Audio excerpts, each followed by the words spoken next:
Flipping houses. Well, it's one of the most popular types of real estate investing because it makes for great TV.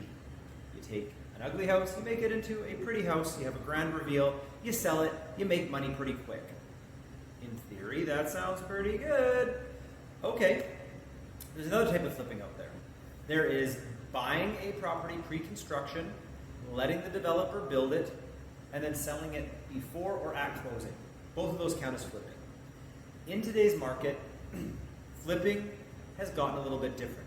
In BC, they even instituted a new flipping tax to try to slow down this whole flipping situation. My goodness, how do we still make money at flipping in this day and age? Well, I'm going to give you 3 tips on how to be successful in flipping.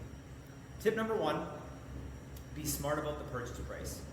I know this tip has been around forever, but why is it even more important now?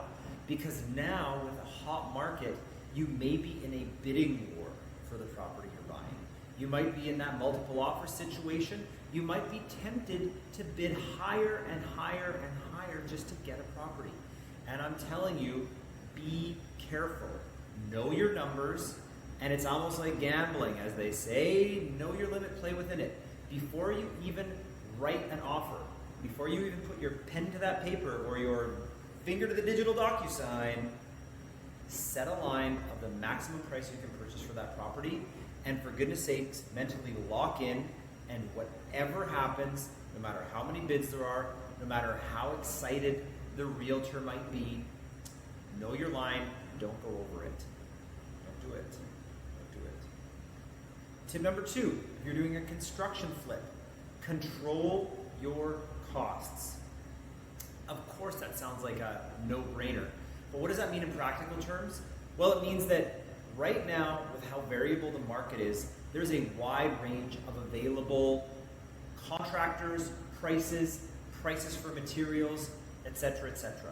So understand how much stuff costs and really be mindful of saving as much money as you can. Every dollar saved is a dollar that directly translates into profit, and that really adds up.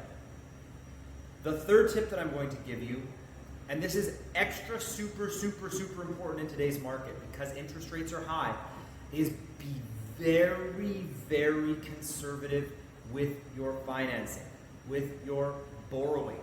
If you're borrowing money to do your flip, what interest rate are you borrowing that money at? Is it a mortgage? Is it a line of credit? Is it a bridge loan? Is it a B lender? The higher that interest rate goes, the higher your interest payments, the more those payments are eating away at your profit.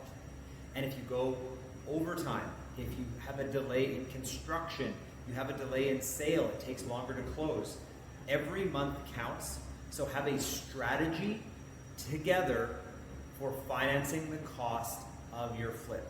And dare I say, there's a very good likelihood that instead of borrowing the money for your flip, you'll actually be more profitable and less risky if you partner with someone and do a joint venture on your flip and share that profit. Something worth exploring. Flipping, it's a great time to do it. In a hot market, when the market is increasing, well, hey, even if your renovation doesn't go perfectly, at least you know that in a market like this, prices are going up. So you're at least going to do pretty well on your flip. That's a good thing. So I would still encourage each and every one of you to consider flipping as a potential strategic approach to investing in real estate. But be very mindful of these tips because you have to be more cautious now than ever in a hot market with high interest rates. So get flipping.